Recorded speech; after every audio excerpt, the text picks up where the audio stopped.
আসসালামু আলাইকুম। নতুন একটি রেসিপি দেখার জন্য সবাইকে আমন্ত্রণ জানিয়ে শুরু করছি আজকের ভিডিও।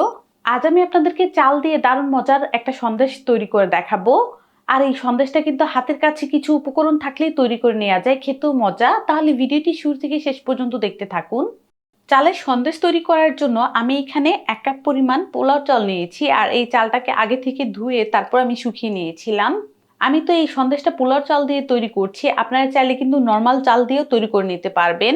নর্মাল চাল থেকে পোলাও চাল দিয়ে তৈরি করলে সন্দেশটা কিন্তু খেতে ভালো লাগে। এখন আমাদের যেটা করতে হবে, চুলার মধ্যে আমি একটা কড়াই বসিয়ে দিয়েছি, আর যে পোলাও চালটা নিয়েছিলাম এই কড়াইয়ের মধ্যে পোলাও চালটা দিয়ে দিলাম। চুলার আঁচ লোতে রেখে এই চালটাকে আমরা কিছুক্ষণ ভেজে নিব। অনবরত নেড়ে চালটাকে ভেজে নিতে হবে যেন চালটা না পুড়ে যায়। তো কিছুক্ষণ চালটাকে ভেজে তারপর দেখাই। চুলার আঁচ লোতে রেখে আমি কিছুক্ষণ এটাকে ভেজে নিয়েছি, আর অনবরত কিন্তু এভাবে নেড়ে যাচ্ছি। চালটা ভাজা হয়েছে কিনা কিভাবে বুঝবেন? চালটা যখন কিছুক্ষণ ভাজবেন তারপরে দেখবেন একটা সুন্দর ফ্লেভার বের হচ্ছে, আর চালের কালারটা হালকা চেঞ্জ হয়ে যাবে। আমাদের কিন্তু এই চালের কালারটা হালকা চেঞ্জ হলেই হবে। তো আমি এখন চুলাটা অফ করে দিচ্ছি, আর এই চালটাকে কিছুক্ষণ ঠান্ডা করে নিব। আর এই কড়াই থেকে চালটাকে আমি একটা বাটির মধ্যে নিয়ে নিচ্ছি। যদি কড়াইতে রেখে দিই তাহলে কিন্তু চালটা আমাদের পুড়ে যাবে। চালটা আমাদের ঠান্ডা হয়ে গিয়েছে, আর এই যে দেখুন কোনো একটা চালও কিন্তু পুড়ে যায় নাই। এখন আমাদের যেটা করতে হবে, এখানে একটা ব্লেন্ডারের জার নিয়েছি, আর এই জারের মধ্যে চালগুলো দিয়ে দিচ্ছি। কারো কাছে যদি ব্লেন্ডার না থাকে আপনারা চাইলে কিন্তু পাটার মধ্যে এটাকে পিষে নিতে পারেন।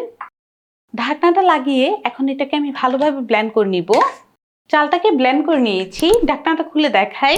এই যে এমন ব্লেন্ড হয়েছে, হালকা একটা দানা আছে, সেটাও বোঝা যাচ্ছে না। কেউ যদি চান যে না এটা চেলে নিব, এই দানাটাও রাখবো না, সেক্ষেত্রে কিন্তু আপনারা চেলে আবারও ব্লেন্ড করে নিতে পারেন।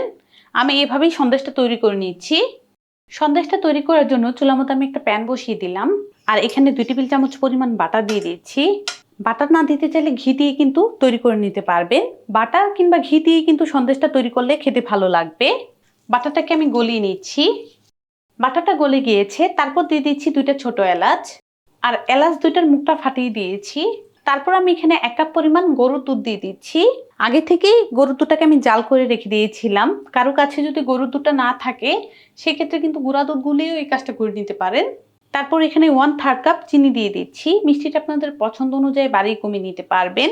চিনিটা গলে গরুর দুধটা বলক আসা পর্যন্ত অপেক্ষা করব। গরুর দুধটা বলক চলে এসেছে, এখন দিয়ে দিচ্ছি 1/4 কাপ শুকনো নারকেলের গুঁড়া। কারো কাছে যদি এই শুকনো নারকেলের গুঁড়াটা না থাকে আপনারা চাইলে কিন্তু ফ্রেশটাও এখানে দিয়ে দিতে পারবেন। তারপর ওই যে চালটাকে আগে থেকে আমি গুঁড়া করে রেখে দিয়েছিলাম সেটা দিয়ে দিচ্ছি। আর চালটা দেওয়ার পর এই দুধের সাথে ভালোভাবে মিশিয়ে দিব যেন গুটি দানা না হয়ে থাকে। চালের গুঁড়াটা দেওয়ার পর এভাবে আমি মিশিয়ে নিয়েছি, আর দেখুন এটা কিন্তু একদম গুটি দানা হয় নাই। তারপর এখানে আমি দিয়ে দিচ্ছি 1/4 কাপ গুঁড়া দুধ, আর এই দুধটা দিয়ে আবারও ভালোভাবে আমি মিশিয়ে নিব। গুঁড়া দুধটা দেওয়ার পর ভালোভাবে আমি মিশিয়ে নিলাম। এখন এখানে দিয়ে দিচ্ছি 1/4 কাপ বাটার, আর এই বাটারটা দিয়ে কিন্তু ভালোভাবে এটাকে ভেজে নিতে হবে। কেউ যদি বাটারটা না দিতে চান সেক্ষেত্রে কিন্তু এখানে ঘি দিয়ে দিতে হবে। সন্দেশের মধ্যে কিন্তু বাটারের পরিমাণটা একটু বেশিই হবে। বাটারটা দিয়েও আমি আরও কিছুক্ষণ এটাকে ভেজে নিচ্ছি। আরও কিছুক্ষণ এটাকে ভাজা ভাজা করে নিলাম, আর দেখুন প্যান থেকে কিন্তু ছেড়ে আসতেছে, তার মানে কিন্তু সন্দেশের পুরটা আমাদের হয়ে গিয়েছে। এখন আমি এটাকে নামিয়ে নিব।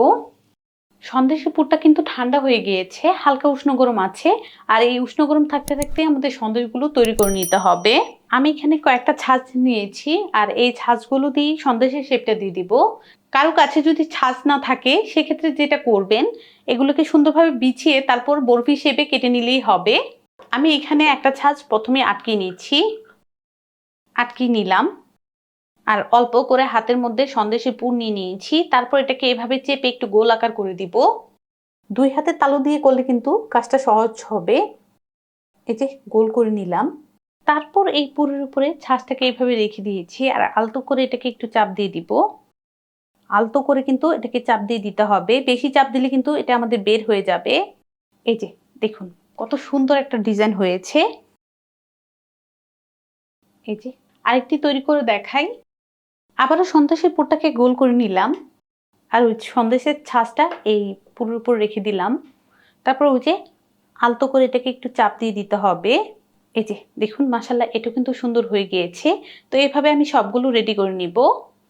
একে দুয়ে করে আমি সবগুলো বানিয়ে নিয়েছি। এখন এগুলোকে ফ্রিজে নরমালে ১ ঘন্টার জন্য রেখে দিচ্ছি। ১ ঘন্টা পর নরমাল ফ্রিজ থেকে আমি সন্দেশগুলো বের করে নিয়ে এসেছি। আর দেখুন মাশাআল্লাহ দেখতে কতটা সুন্দর হয়েছে। আমি আপনাদের সঙ্গে একটা সন্দেশ ভেঙে শেয়ার করছি কতটা পারফেক্ট হয়েছে। আশা করছি সন্দেশের এই রেসিপিটা আপনাদের ভালো লেগেছে। ভালো লাগলে অবশ্যই একটা লাইক দিবেন, চ্যানেলটাকে সাবস্ক্রাইব করবেন। সবাই ভালো থাকবেন, সুস্থ থাকবেন। আল্লাহ হাফেজ।